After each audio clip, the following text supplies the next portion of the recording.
نہایت ہی واجب الاحترام میرے بزرگوں، دوستوں اور بھائیوں، گزشتہ جمعہ المبارک کے موقع پر بھی خشیت الہی،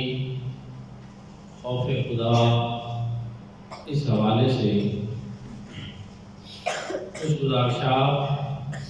آپ حضرات کی خدمت میں پیش کی تھی، اور یہ ایک حقیقت ہے کہ اگر دل میں انسان کے اللہ رب العزت کا خوف رہے، اس کا ڈر رہے، اور اللہ رب العزت کے اوپر امید بھی باقی رہے، تو یہ ایک ایمان کی نشانی ہے۔ قرآن مجید فرقان حمید میں اللہ رب العزت نے قرآن پاک کا تعارف کراتے ہوئے ارشاد فرمایا کہ ھدی للمتقین، کہ یہ کتاب متقیوں کے لیے ہدایت ہے۔ حضور محمد رحمۃ اللہ تعالی علیہ فرماتے ہیں کہ قرآن مجید فرقان حمید میں ھدی للناس کی فرمایا ہے، یہ پوری نسل انسانی کے لیے ہدایت کا پیغام رکھتی ہے۔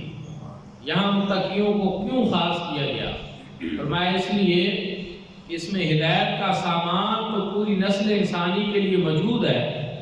لیکن اس سے ہدایت پا وہی سکیں گے جن کے دل تقویٰ کی دولت سے مالا مال ہو، جن کے دلوں میں خوف خدا ہو۔ قرآن بھی اپنا فیض انہی کو دیتا ہے، قرآن کے نور سے انہی کے سینے روشن اور منور ہوتے ہیں کہ جن کے دلوں میں اللہ رب العزت کا خوف ہو۔ اور جس انسان کے دل سے اللہ رب العزت کا خوف نکل جائے تو وہ بندہ کہیں کا بھی نہیں رہتا، پھر وہ گناہوں میں لپت ہو جاتا ہے، نہ توبہ کی توفیق ہوتی ہے، نہ کسی کا ڈر اور نہ کسی کا خوف ہوتا ہے۔ قرآن مجید فرقان حمید میں اللہ رب العزت نے ارشاد فرمایا وَلِمَنْ خَافَ مَقَامَ رَبِّهِ جَنَّتَانِ، کہ جو شخص اللہ رب العزت سے ڈر گیا، اللہ رب العزت اس کو 2 جنتیں عطا فرمائے۔ خوف خدا بڑی چیز ہے، اور انسان کے دل میں اگر اللہ کا خوف ہو تب انسان گناہوں سے بچ سکتا ہے۔ اسی کو تقویٰ کہتے ہیں، اسی کو پرہیزگاری کہتے ہیں، اور اسی کو خوف خدا کا نام دیا گیا۔ آج ہمارے دلوں میں بدقسمتی سے خوف خدا نہیں رہا ہے، ورنہ ہم گناہوں میں اتنے بے باک نہ ہو۔ ایک عجیب سی بے حسی کی کیفیت ہمارے اوپر طاری ہو گئی، بحیثیت فرد اور بحیثیت قوم بھی ہم اجتماعی بے حسی کا شکار، وائے ناکامی، متاع کارواں جاتا رہا، کارواں کے دل سے احساس زیاں جاتا۔ ایک بندہ غلط کام کر رہا ہو، وہ غلط کر رہا ہے، لیکن اس کو یہ احساس ہی نہ ہو اور یہ پتہ ہی نہ چلے کہ میں غلط کر رہا ہوں اور غلطی پہ ہوں، تو یہ بے حسی کی انتہا ہو۔ دانا اور حکیم لوگ کہتے ہیں کہ جب کسی میں احساس اجاگر ہو جائے، شعور آ جائے، اور اتنا اس کے ذہن میں یہ بات بیٹھ جائے کہ جو میں کر رہا ہوں وہ ٹھیک نہیں، وہ غلط ہے، تو کہتے ہیں یہ احساس پیدا ہونا یہ کامیابی کی پہلی سیڑھی ہے، کہ ضمیر جاگا، احساس تو بیدار ہوا، اب اللہ پاک اس کو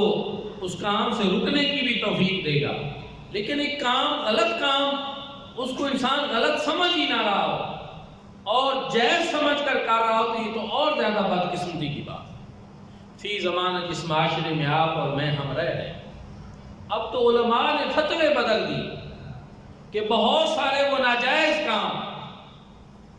جو ناجائز ہیں، شرعاً بھی ناجائز ہیں، اخلاقی طور پہ بھی ناجائز ہیں، اب علماء نے مجبور ہو کر ایسے فتوے بھی جاری کر دیے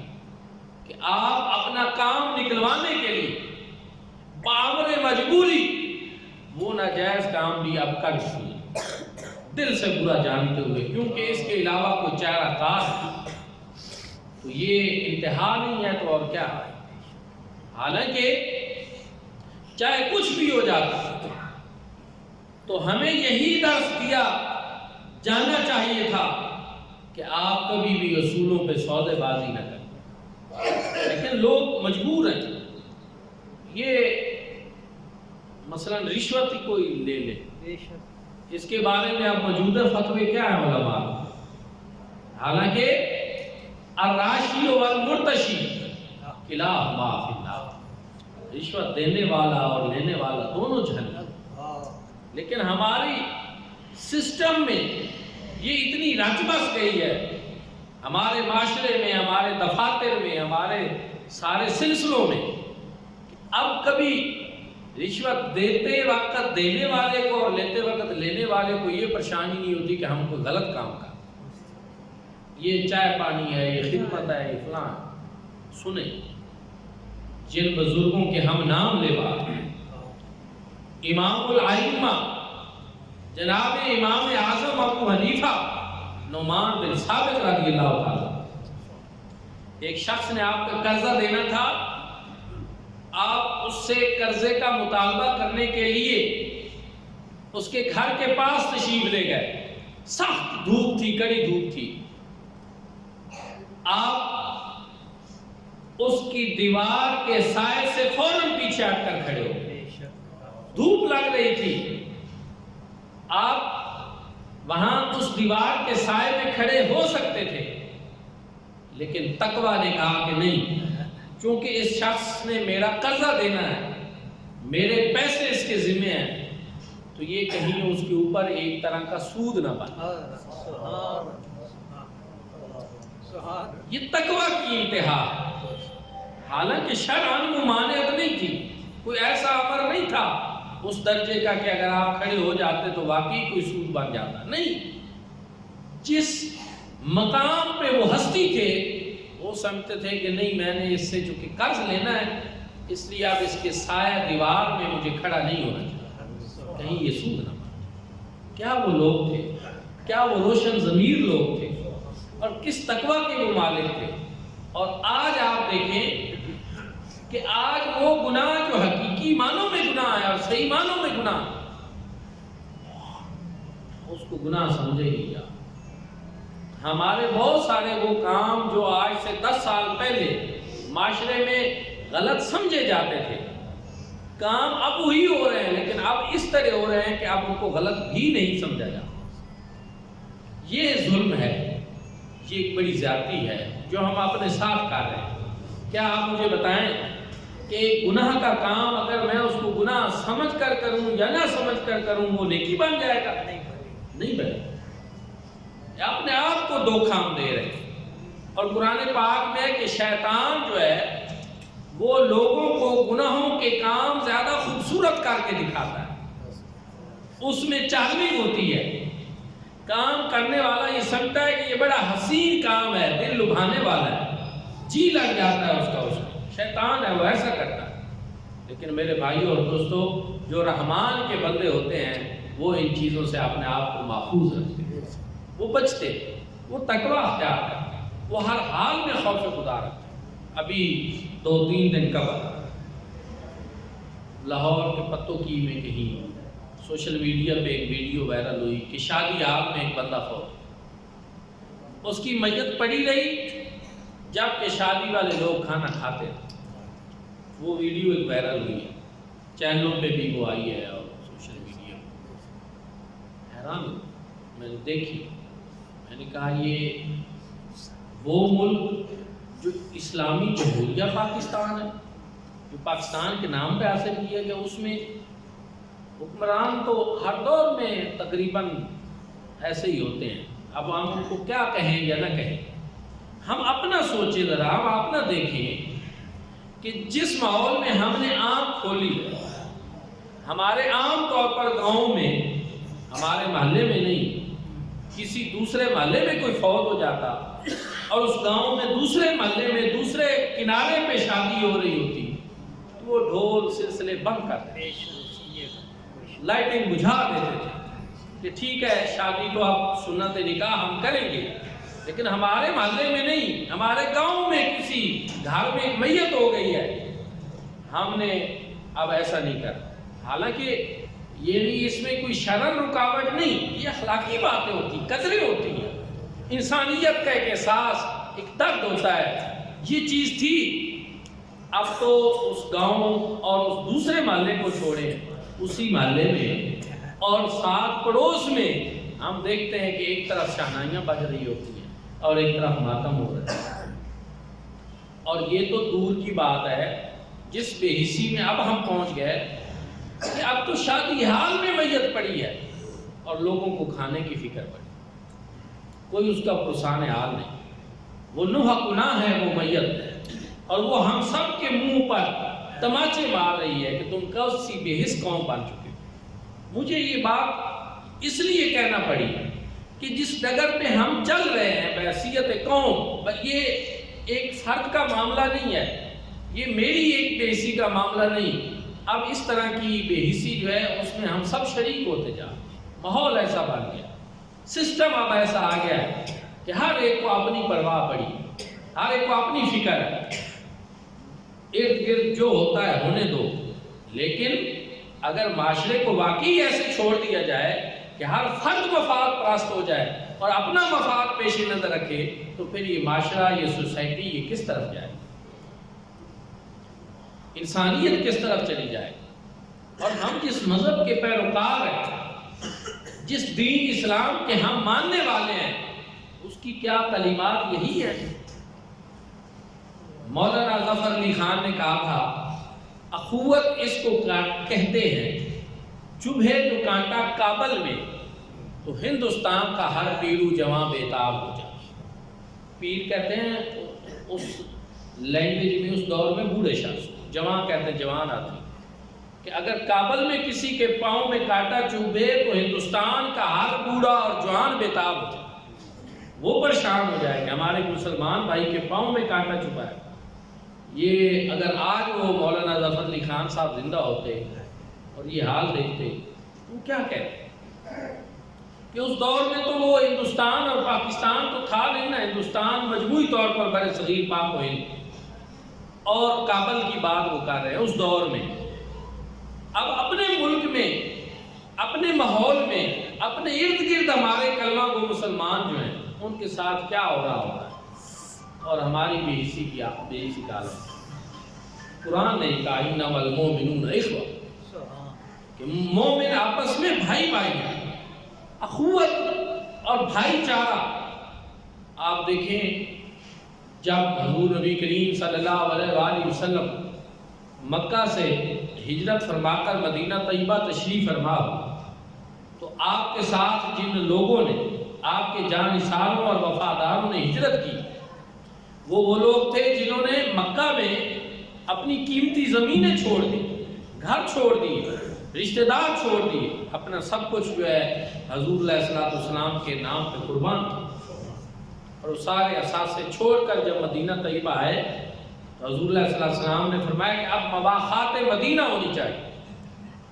کہ جو انصار مدینہ ہیں وہ اپنے مہاجرین بھائیوں کے لیے اپنے گھروں کے دروازے کھول، وہ اپنے جائیداد اور ترکے میں سے ان کو حصہ دیں اور ان کو اٹھائیں، بحال کریں. پھر کیا نتیجہ آپ سب کو معلوم ہے کہ اس کے نتیجے میں حضور علیہ السلام نے ایک مہاجر کو بلایا، ایک انصاری کو بلایا، ان کو آپس میں بھائی بھائی. بعض روایات میں تو یہاں تک ہے کہ اگر کسی کی 2 بیویاں تھیں تو انصاری نے اپنی ایک بیوی کو طلاق دے دی کہ اس سے میرا مہاجر بھائی نکاح کر. ایثار کی انتہا ہے، قربانی کی انتہا ہے. اپنی جائیدادوں میں ان کو شریک کیا، مال اسباب میں، اپنے گھروں میں، اور صرف زبانی بھائی نہیں بنے،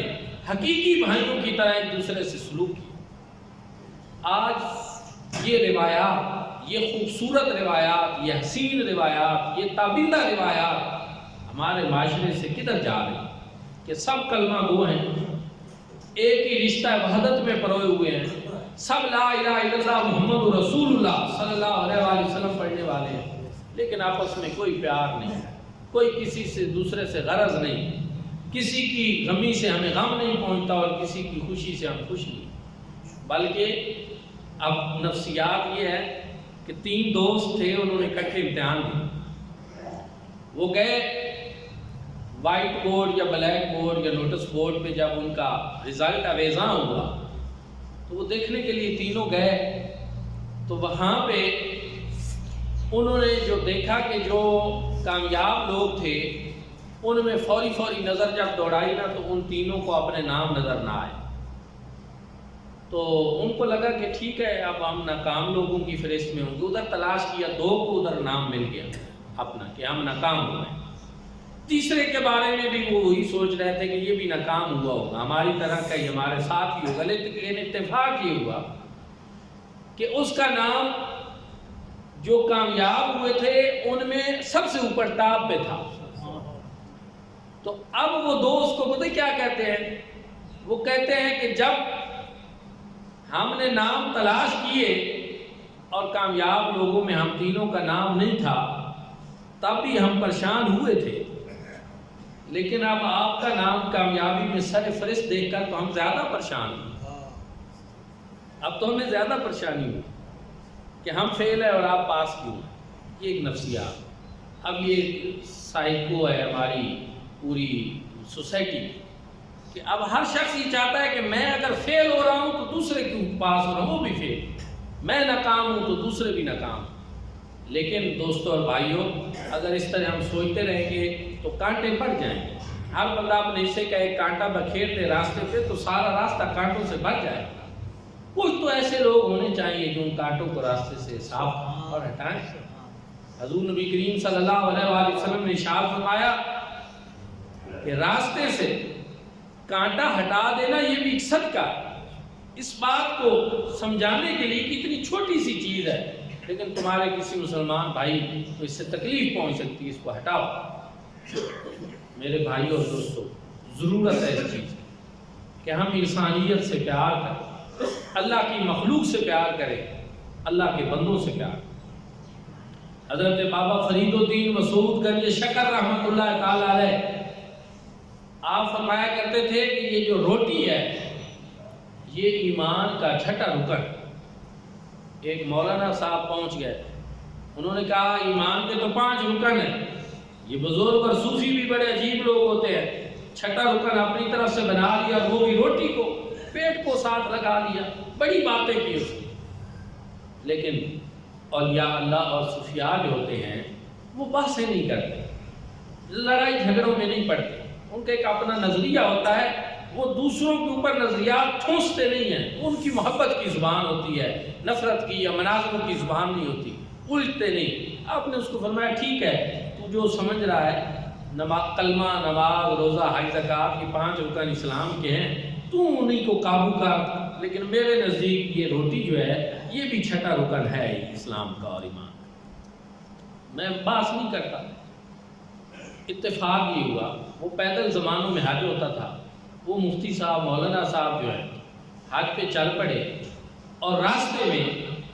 ان کے اخراجات ختم ہو گئے، یہاں تک کہ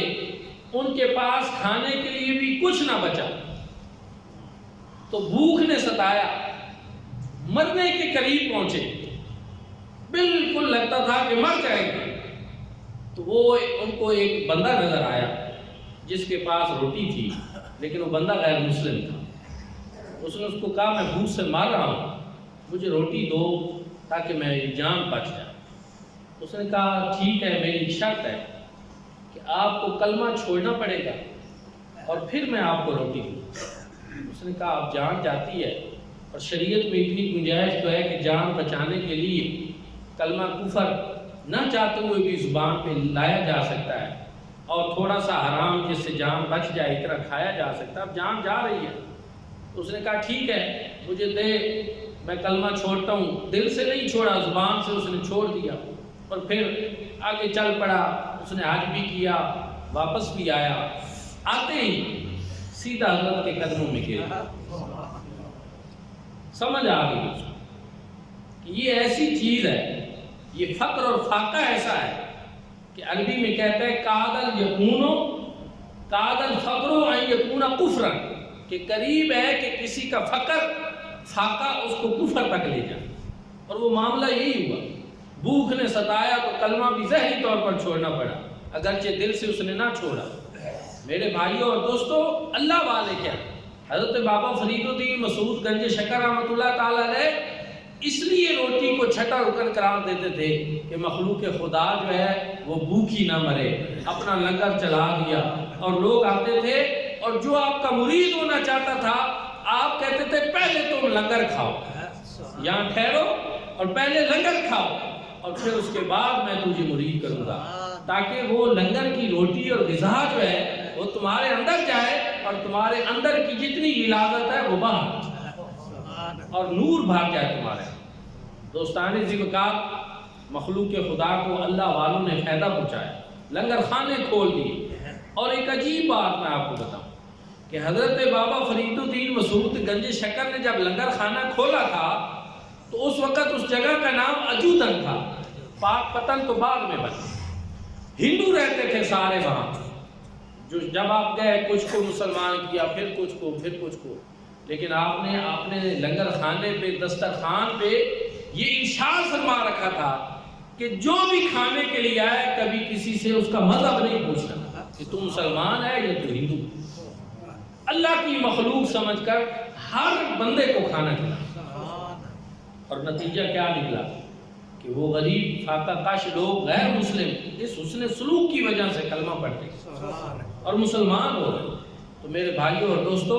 اللہ والوں نے اس چیز کو اختیار کیا کہ مخلوق خدا کا بھلا کرنا سوچا، ان کی مشکلات آسان کی۔ آخری بات عرض کر کے اجازت چاہتا ہوں۔ حضور نبی کریم صلی اللہ علیہ وآلہ وسلم نے ارشاد فرمایا، ایک مائی بدکارہ فاحشہ وہ جا رہی تھی منہ کالا کرا، راستے میں اس نے دیکھا کتیا کا بچہ پیاس سے بلک رہا تھا اور قریب تھا کہ وہ مر جاتا، اس کو رحم آ گیا۔ اس نے کہا چلو منہ کالا ہی کرانا ہے تو 5 منٹ بعد ہی صحیح، میں اس کی جان تو بچاؤں۔ پانی کے لیے پاس مطلوبہ چیزیں نہیں تھی، نہ ڈول نہ رسی، گردن سے دوپٹہ اتارا، جوتے یا موزے کے ساتھ اس کو باندھا، پانی نکالا اور اس کتیا کے بچے کو پلا دیا،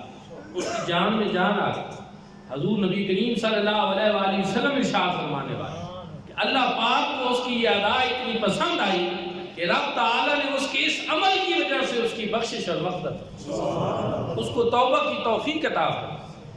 اور وہ اپنے اس برے کام سے بھی باز آ گئی اور اس کی بخشش اور مغفرت۔ کیا ہے وہ انسان نہیں بلکہ وہ ایک حیوان جانور کا بچہ تھا، لیکن اللہ کی مخلوق میں سے تھا۔ اور الخلق عیال اللہ، کہ یہ جتنی مخلوق ہے یہ اللہ رب العزت کی عیال ہے۔ جس طرح ایک بندہ گھر کا سربراہ ہوتا ہے اور سارے گھر والے اس کی عیال ہوتے ہیں، اللہ رب العزت کی ساری مخلوق اسی طرح۔ اور جب آپ دیکھیں کہ ماں سے زیادہ 70 گنا اللہ تعالیٰ پیار کرتے ہیں، کسی کے بچے کو اس کی ماں کے سامنے آپ پیار دیں، شفقت دیں اور سینے سے لگائیں تو اس کی ماں آپ پہ خوش ہوگی یا ناراض ہوگی؟ پھر اللہ پاک بھی جب اس کی مخلوق سے پیار کیا جاتا ہے، اس کی مخلوق سے محبت کی جاتی ہے تو وہ ناراض نہیں ہوتے، وہ خوش ہوتے، وہ راضی ہوتے۔ مولانا روم نے بھی فرمایا کہ میں نے قرب الہی کے بہت سارے ذرائع دیکھے، لیکن ان میں سب سے جو شارٹ کٹ راستہ میں نے دیکھا وہ اللہ رب العزت کی مخلوق کی خدمت کرنا، اس سے اللہ رب العزت جلدی ملتے ہیں۔ تو اس لیے یہ بے حسی جو آج ہمارے اندر ہے کہ اللہ کی مخلوق کے ساتھ جو ہو رہا ہو ہمیں پرواہ نہیں، میں تو ٹھیک ہوں، اس سے ہمیں نکلنا ہوگا۔ اللہ کی مخلوق سے پیار کرنا ہوگا، انسانیت سے پیار کرنا ہوگا اور محبت کرنا ہوگی۔ نتیجے میں اللہ رب العزت بھی ہمارے ساتھ پیار کریں گے اور ہمارے اوپر رحم فرمائیں گے۔ اللہ رب العزت عمل کی توفیق عطا فرمائے۔